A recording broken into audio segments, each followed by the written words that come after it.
And here's the thing. Can free speech survive? You've heard a lot about this over the last 24 hours, and we kind of left this alone slightly yesterday.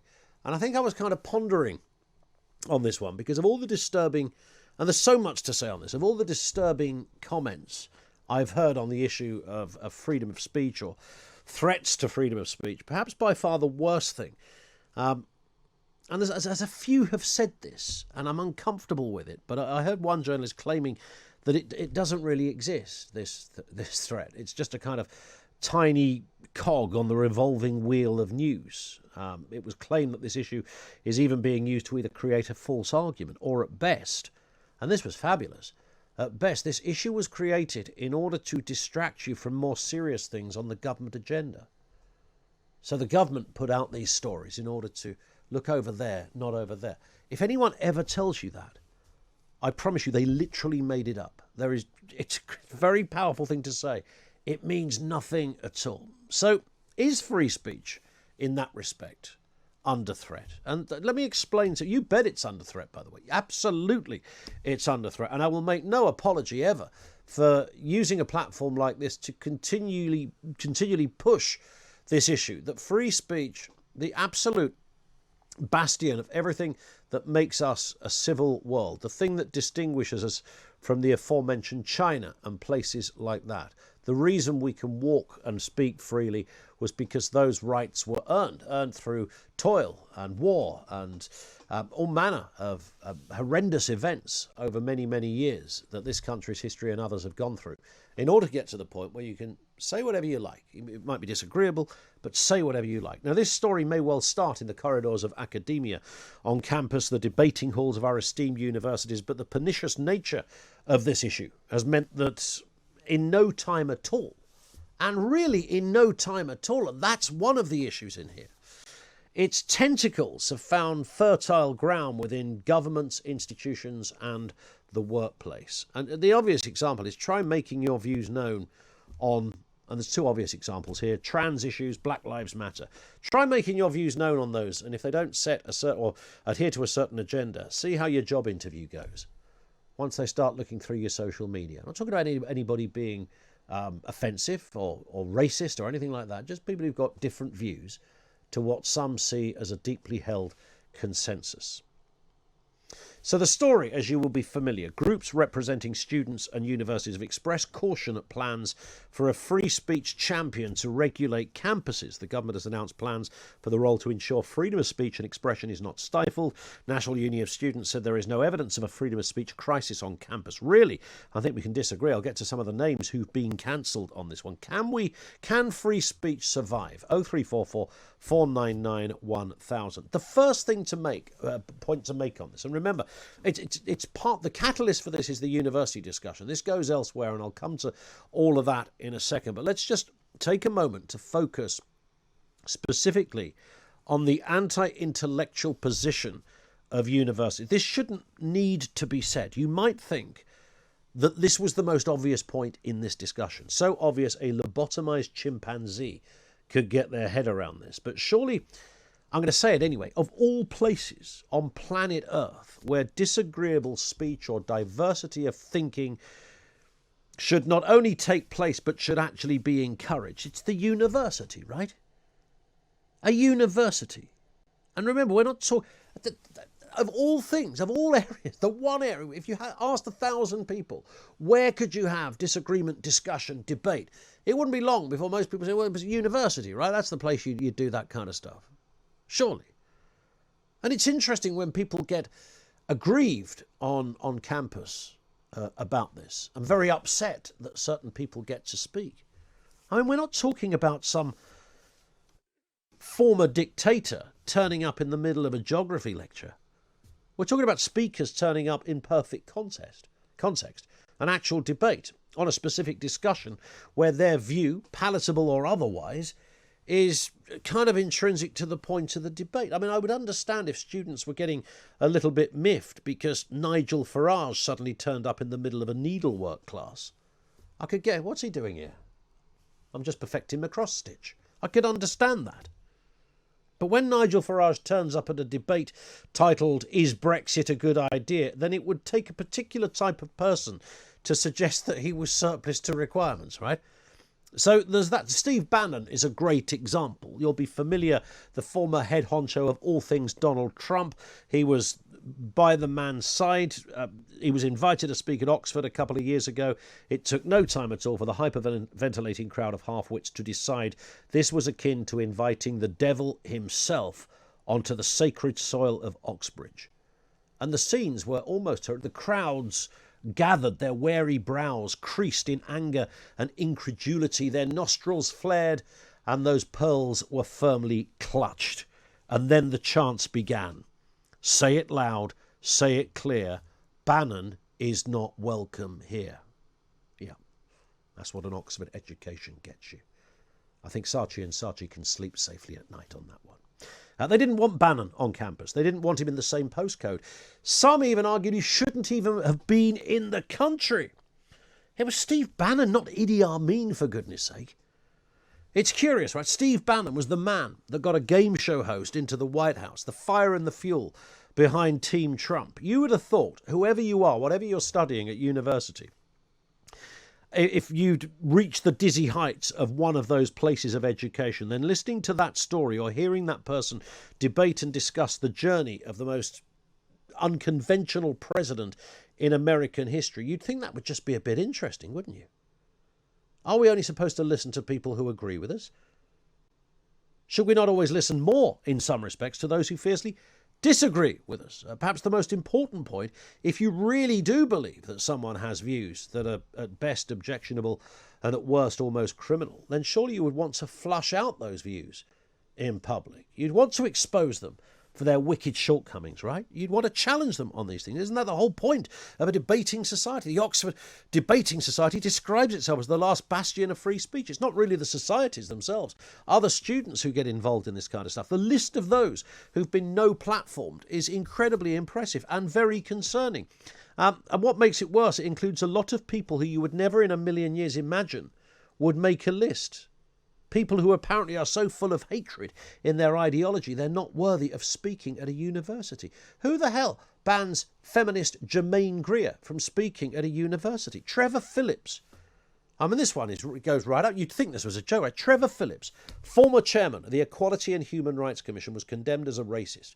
Yes, a black man and head of the Equality Commission was accused of being a racist. They didn't want him speaking at the university. Job done. David Starkey, Richard Dawkins. Who wouldn't want to listen to Richard Dawkins, by the way?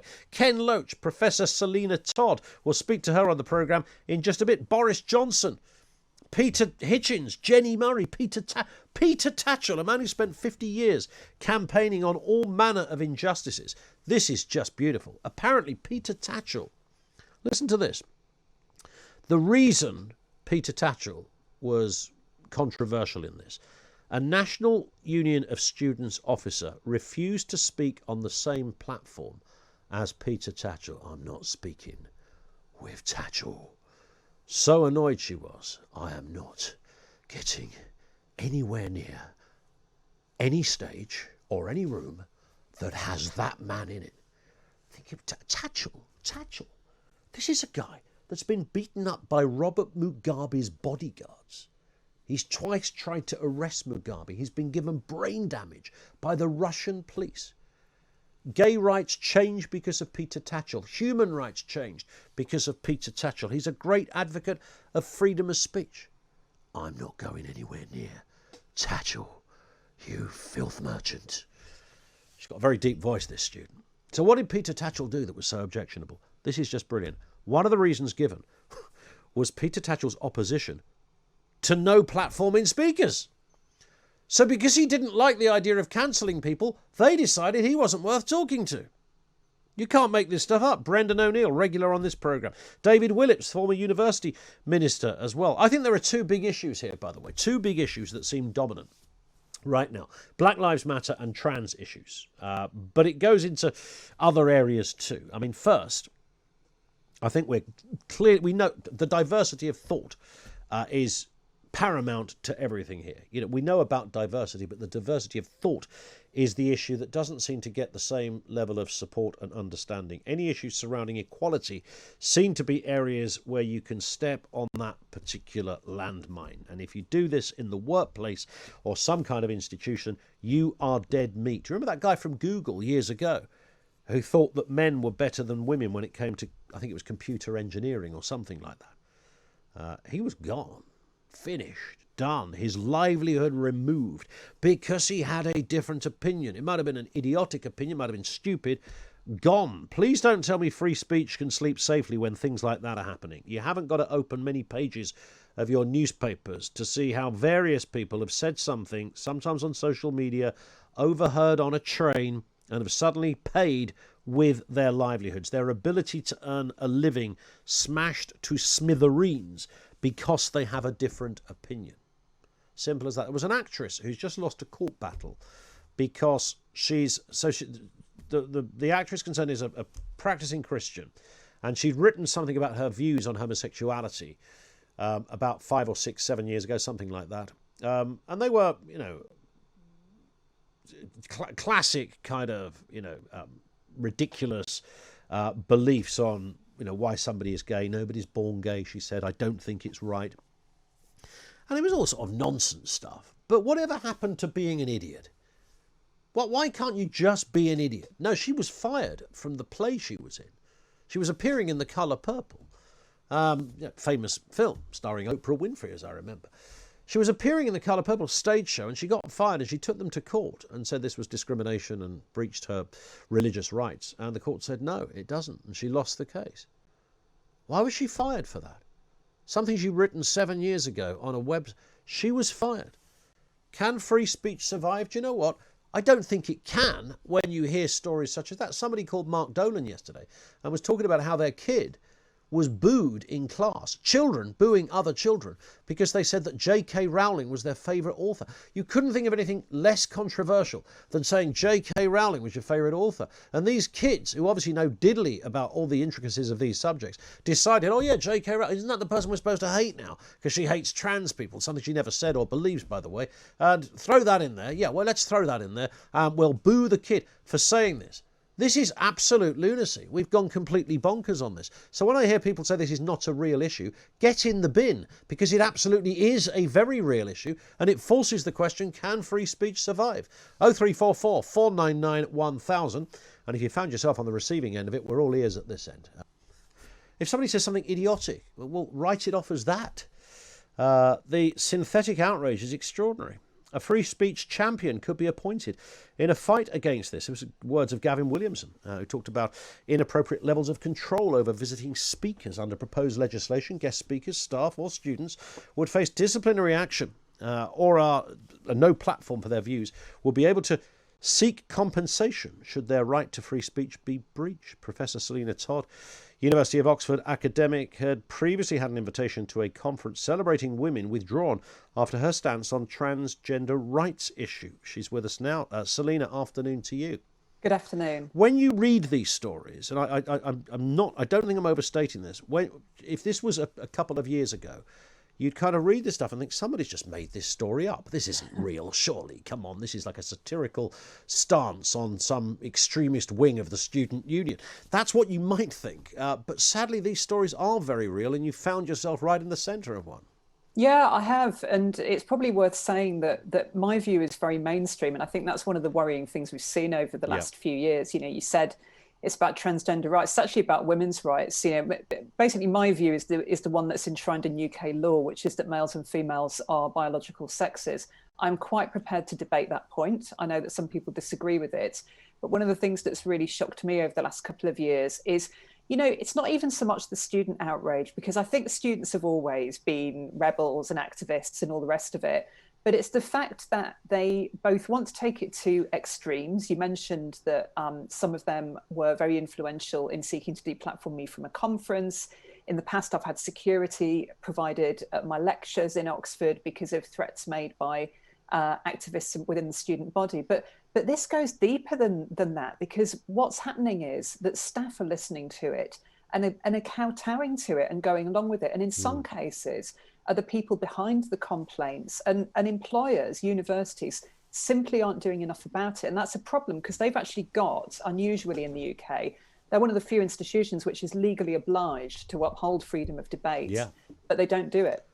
It's fascinating to me, and I kind of stopped being infuriated, Selena, because on this particular issue, I mean, just to point on your position on women's rights. I mean, the last time I looked, if you could buy a book entitled Things That Aren't Controversial, your belief in this area would be like number one in that book. There's nothing odd or remarkable about what you're saying. And yet, for some reason, within, something that was just accepted 5 minutes ago has suddenly become incredibly controversial. And I wonder, which feeds me into the point I was going to make, is it because trans issues, gender issues, and the women's rights issues that are interwoven into this, to some people sound a little bit like kind of homophobic issues, and therefore corporations, individuals, organisations have thought, well, it's like a bit of an ism going on here. We don't know why. We're not quite sure if we can, work out what's going on. But just to be safe, we'll adopt this belief or this policy, and then everybody is nice and happy, and we don't get accused of being horrible bigots. Is it something in that ballpark?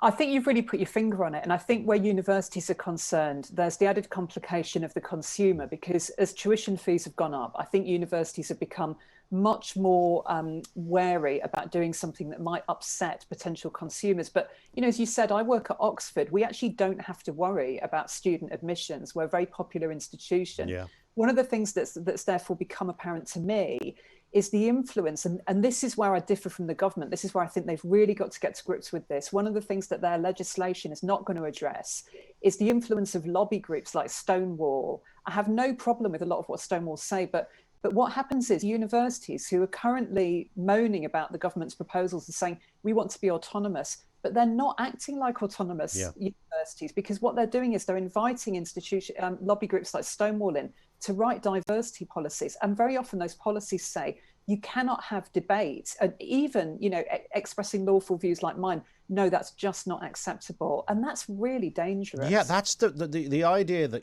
a dozen or perhaps fewer, half a dozen women and men sit around a table somewhere deciding policy, and then they take that template and go to universities and say, oh, we're this organisation, and because historically we've been a very respected organisation, we've done some great work, we still carry that credibility with us, and everybody seems to sit up and listen. I mean, that particular name and other organisations seem to come up all the time, Selena, and I'm quite staggered by the amount of influence one or two groups can have on this.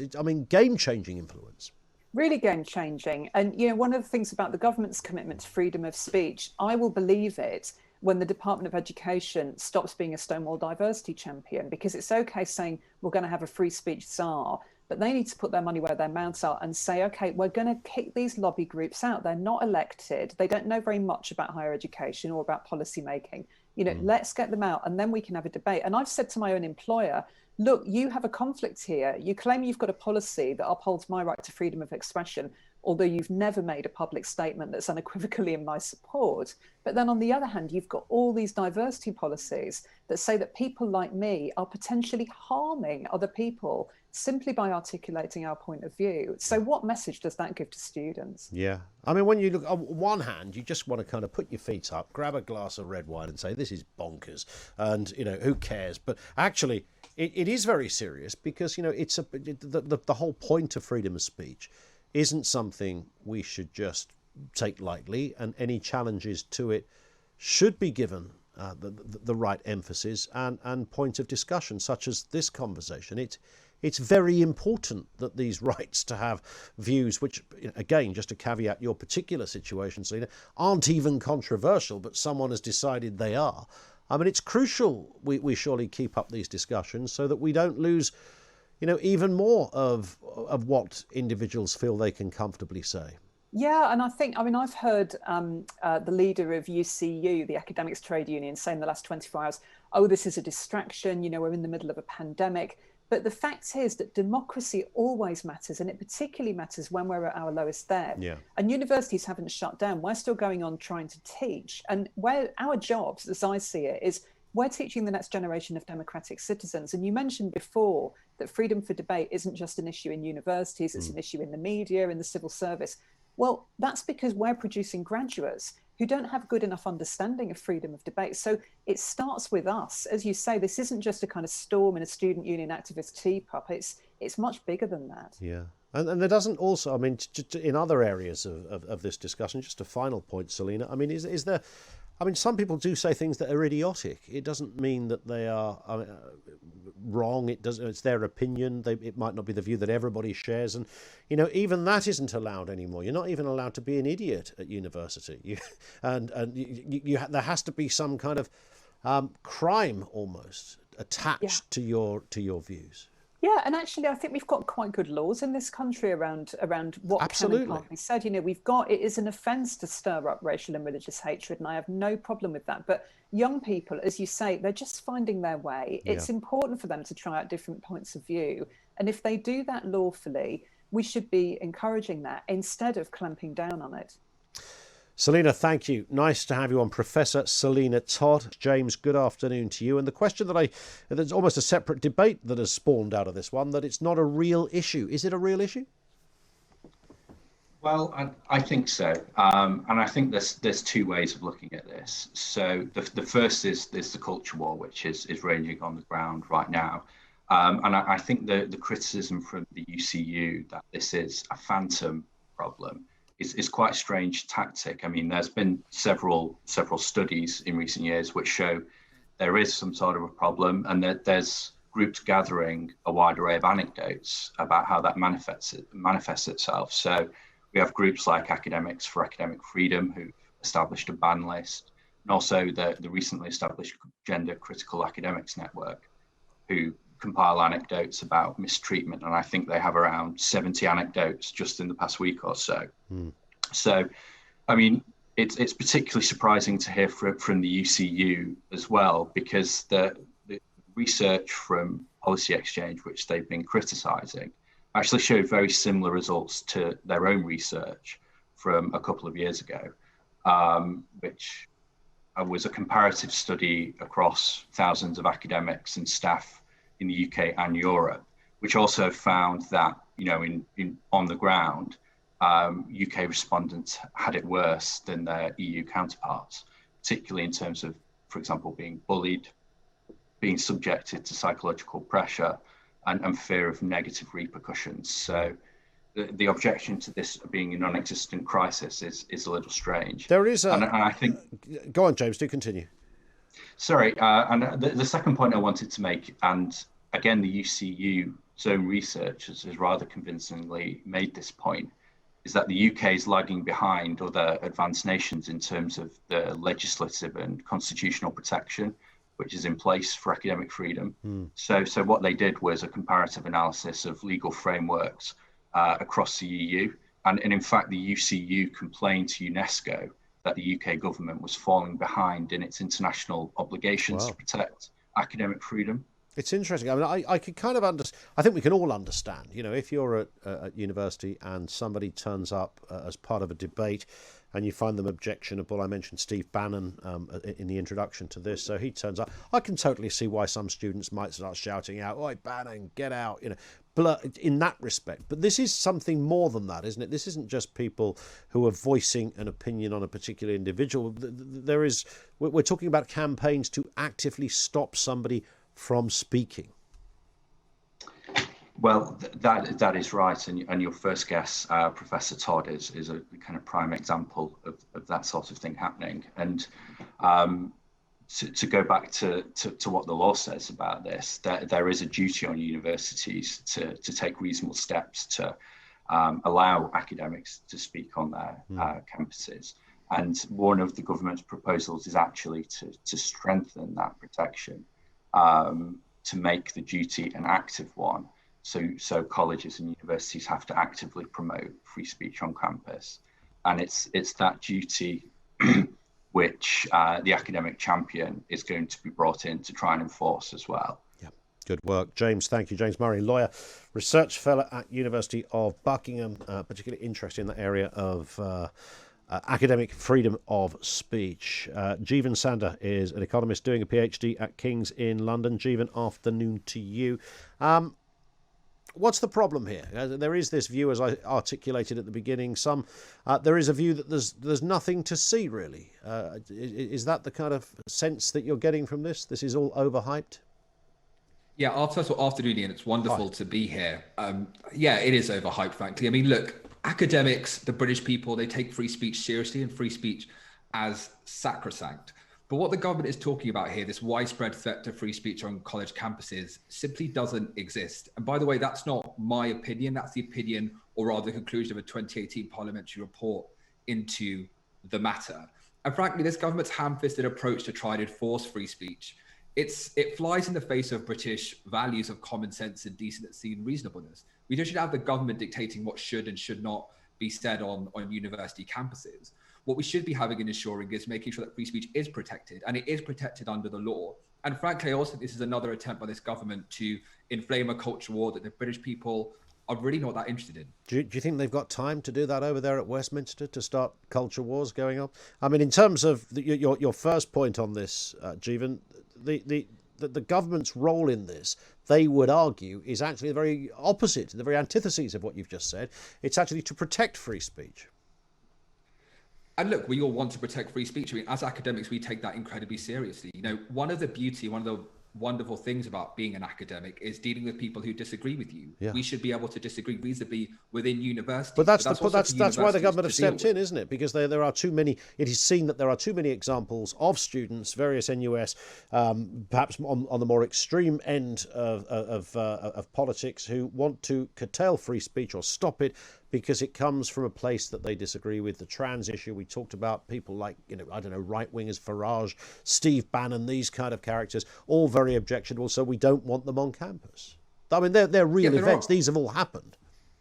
Of course they have, but they're also isolated examples that, again, are not indicative of a wider trend. And what you find is in the student body want to hear people that they disagree with. Look, there are always going to be loud minorities who do and do not want certain speakers to speak. By the way, they also have a right to protest as a right to free speech. On the other side as well, groups on university campuses have the right to invite them and have the right to hear them speak, unless, of course, they're inciting hatred or violence. But no, look, free speech is sacred, and that's held true throughout the entire university apparatus, body, students and academics. But there is a big old list of cancellations. I mean, I know you would say, well, in the grander scale, X amount of universities, X amount of student bodies, X amount of, how many in every 100? It's small, but the concern seems to be, Jeevun, that it's significant because very loud voices do seem to have an impact on issues, particularly when there's a sense that there might be an ism involved here. Trans issues, BLM issues are two of the more kind of contemporary